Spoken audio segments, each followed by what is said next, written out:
Good evening, everyone, and welcome back to tonight's bedtime story. This evening, we're going to continue with more Tales to Give You Goosebumps by R.L. Stine, Special Edition number 2, with 10 spooky stories inside. Tonight, we're going to dive into Poison Ivy. What kind of a name for a camp is Wilbur? I still can't believe my parents sent me here. Matt, they said, you'll love it. Well, I've got news for them. I don't love it. I don't even like it. I've never been to a sleepaway camp before. I'm a city kid. Why would I want to sleep away? I like hanging out with my friends all summer, rollerblading up and down the sidewalks, hanging out at the playground, going to the movies. I like the city. How am I supposed to get used to all this fresh air? Oh well, I have 4 weeks to get used to it. Here I am in a tiny cabin, not even any screens on the window. I've got 3 bunkmates. Vinny and Mike aren't bad. They're 12, like me. Brad is the problem. He arrived on the first day with 3 trunks, all filled with perfectly ironed clothes, name tags sewn on every one of them. Brad had blonde hair pulled back into a ponytail down to his collar. He has blue eyes and about 1,000 teeth when he smiles. He's real preppy looking. As soon as he walks into the cabin, Vinny and I held our noses and cry out, "What's that smell?" "Yuck!" Mike sniffed several times and made a sour face. He turned to Brad. "What did you step in?" "It's probably my aftershave," Brad replied calmly. He began carefully unpacking his trunks. "Huh, do you shave?" I asked him. He shook his head. "No, I just like aftershave." "Smells like sour milk," Vinny whispered. I don't think Brad heard him. "It keeps my face fresh," Brad said, rubbing his smooth cheeks. "It comes in a spray can. Great stuff. You can borrow some if you like." I groaned and hurried out the door. How was I going to stand living with a skunk for a whole month? The cabins were on a low hill that overlooks the baseball field. I jogged down the hill, taking deep breaths, trying to forget that incredible odor. Some guys from the other cabins were starting a softball game. I asked if I could play too. The rules at Camp Wilbur are really loose. The place isn't organized at all. The rule is pretty much do whatever you want, just don't get into trouble. "You could play left field, Matt," a kid named David told me. He waved me to the outfield. "Anybody got a glove?" I called, trotting over to the grass. "You won't need it. No one here can hit that far," David joked. At least I think he was joking. "Matt, watch out for that poison ivy," a kid named Jonathan called. "Huh?" I glanced around. "What poison ivy?" It wasn't hard to find. I spotted a large patch of the stuff at the edge of the outfield. It was starting to grow over the path that led to the main lodge at the dining hall. 3 leaves. A plant with 3 leaves. That's how you identify poison ivy. Even a city kid like me knows that. I gazed at the square patch for a second, and then I stepped away from it and turned to the home plate. Just in time to see the first batter send a high fly ball sailing out to the left field. Leaping around the poison ivy patch, I raised my hands and got under it. "I've got it!" I called. But I didn't have it. The ball sailed over my head.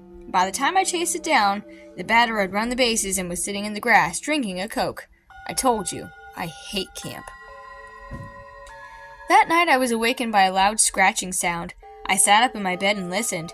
Scratch, scratch, scratch. The mosquitoes are doing push-ups, I decided. I settled back onto my pillow, but the sound repeated. Scratching, stretching, a dry rustling from outside. It wouldn't let me go back to sleep. I climbed out of bed and crossed the cabin to the window. My 3 bunkmates didn't even stir. I peered out at the purple night. The trees were tall, black shadows against the clouded sky. Nothing moved, and the leaves didn't even rustle. Something else was making the sound. Scratch, scratch, stretch. I was wide awake now, and I decided to check it out. Silently, I pulled on my high tops and crept out into the night. I glanced up and down the hill. Totally dark. Not even any lights on the counselors' cabins at the top. No moon, no stars, no breeze. I turned and followed the sound down the hill. It grew louder as I approached the baseball field. Scratch, scratch, stretch.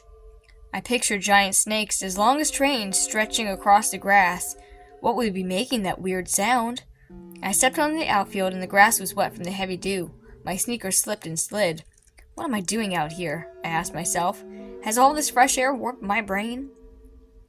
And then the clouds slowly pulled away from the moon, and as pale white light washed over the ground, I saw the creature. Its head bobbed on its slender shoulders, its hands shook on either side of its skinny body, and it rose up and up. Oh my God! I let out a low moan as I realized I was staring at a plant, or rather, a whole bunch of plants, rising up together. I swallowed hard and started backing up. The poison ivy patch! It was alive! Alive! The 3 leaves formed a head and 2 hands. They bobbed as the plant stretched out on its vine, stretching over the baseball outfield. Scratch, scratch, stretch. I couldn't believe it. It was horrifying.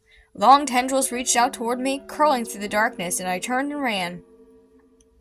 I slipped and fell in the dewy grass, but I scrambled to my feet and ran even faster. I burst into the bunks, the screen door slamming behind me. "Hey!" Vinny cried out sleepily. "Poison ivy!" I screamed. "Run! Run!" "Huh?" Vinny sat up, rubbing his eyes. "What's up?" Mike jumped down from his bunk. "Matt, what is it?" Brad groaned. "Give me a break. It's still night." "Run!" I cried. "Poison ivy! It's coming! It's coming up the hill!" They laughed. Do you believe it? They laughed at me. I guess it sounded kind of stupid, and I guess I was exaggerating just a little. It was so dark out there. I probably imagined the whole thing. Vinny and Mike accused me of having a nightmare, and Brad just groaned, rolled over, and went back to sleep. It took me a while to calm down, but then I finally went back to sleep too, and dreamed about long, green snakes. The next morning, the poison ivy patch had crept over the entire baseball diamond. It covered the outfield of the base, and it had spread over the path that led to the main lodge. "Hey, watch out!" Some guys playfully shoved each other into the poison ivy patch as we made our way to breakfast. Some kids showed off by rolling around in it. They picked up clumps and tossed them at each other. They claimed it couldn't be poison ivy since it grew so fast, but they were wrong. By that afternoon, about half the kids in camp had horrible red rashes all over. They scratched and moaned and groaned, and the camp nurse ran out of lotion by dinner time. That afternoon, the poison ivy had spread over the soccer field and the archery ground, and it climbed halfway up the hill to the cabins. Luckily, no one out in my cabin had touched the stuff. We sat at dinner at our table in the corner and watched the other kids scratch and complain and carry on. The sun was sinking down behind the trees when we finally came out of the dining hall. We saw Larry and Craig, 2 of the counselors, carrying weed whackers and weed poison. "See you later, guys," Craig called. "We're gonna knock out that poison ivy patch if it takes us all night."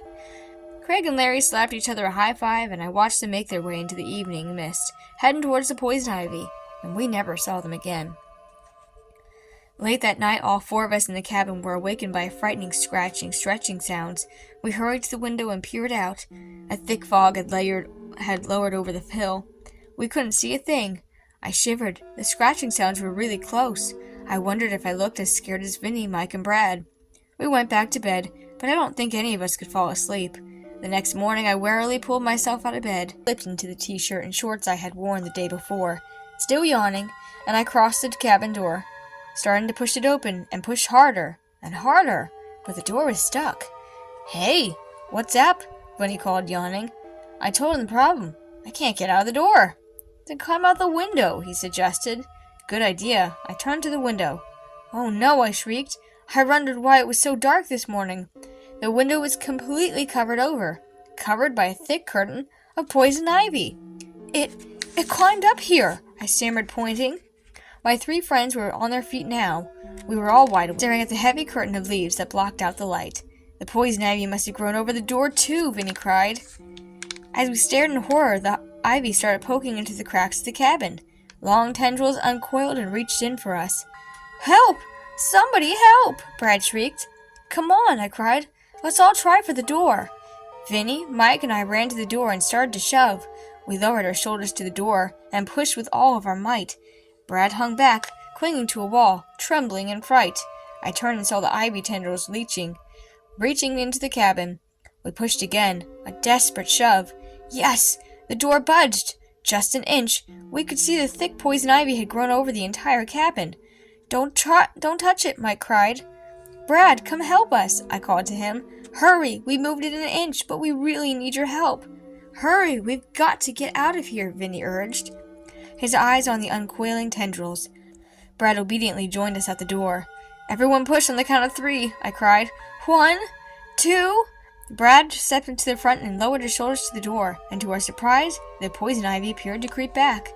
We pushed the door open another inch, and then another inch. "Shove hard," I cried. "It's retreating, or something." "We only need a few more inches, then we can slip through," Mike shouted.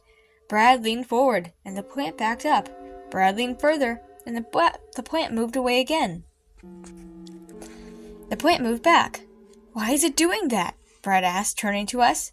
I think I know, I cried excitedly. It's your aftershave. The plant can't stand your aftershave. That's impossible, Brad cried. Everyone likes my aftershave. Get the can, I cried. Let's try to spray the poison ivy. Vinny quickly ran to the shelf over Brad's bed. He grabbed the can of aftershave and brought it to the door. Then he raised the can, aimed it at the thick poison ivy, and sprayed. Then the can went pshh, and nothing came out. It's empty, I shrieked. We're doomed. No, I have 12 more cans, Brad cried, but I don't want to waste them. Ignoring Brad's protest, we pulled the 12 cans from his trunk. I ran to the door, I raised the can, and I sprayed. The ivy slid back. I sprayed again. The ivy slid back some more. It works, I cried. The horrible smell of the aftershave makes it retreat. Come on, guys, let's get it. The three of us edged out the door, spraying the thick plant as we moved. Don't use it all up, Brad called, but his cry was nearly drowned out by the loud whoosh of the spraying cans. Back, we pushed the poison ivy. It had covered the whole camp, all the cabins, all the fields, and it even covered the dining hall. We had our work cut out for us, but we knew we could do it. We held our noses and sprayed, pushing the poison ivy back, watching it retreat with every smelly whiff. Finally, after hours of spraying, we backed the plant into the lake. Its tendrils rose up as if in surrender, and then the whole plant sank beneath the water with a loud whoosh. Yay! A cheer rang out through the camp as everyone shouted out thanks and congratulations. The counselors carried my three friends and me around on their shoulders, and we danced and laughed and celebrated, but not for long. I was the first to spot the black funnel cloud in the sky. A tornado! I stammered. The black cloud whirled and spun toward us, but it can't be a tornado, I realized. The black cloud was making a buzzing sound, a droning buzz. Closer, closer. The buzz grew closer as the dark cloud lowered over the camp. Uh-oh, I heard Brad exclaim over the droning roar. Uh-oh? I demanded. What do you mean, uh-oh? I forgot one bad thing about my aftershave, Brad replied. One bad thing? What is it? I asked. It attracts mosquitoes, he said. The end. Thank you so much for sticking around to the end of this story tonight. It means a lot to me. If you'd like to get more bedtime stories, go ahead and make sure to subscribe. Press like, even leave a comment about your favorite Goosebumps story, and make sure to enable notifications with the bell icon. And if you'd like to support me or even donate books, I welcome you to subscribe to my Patreon or even check out my Etsy store, where I have other fun apparel and other functional ways to support my small channel. Thank you so much, and I hope you come back tomorrow night for another wonderful bedtime story. For tonight, good evening, and have wonderful nightmares. Good night.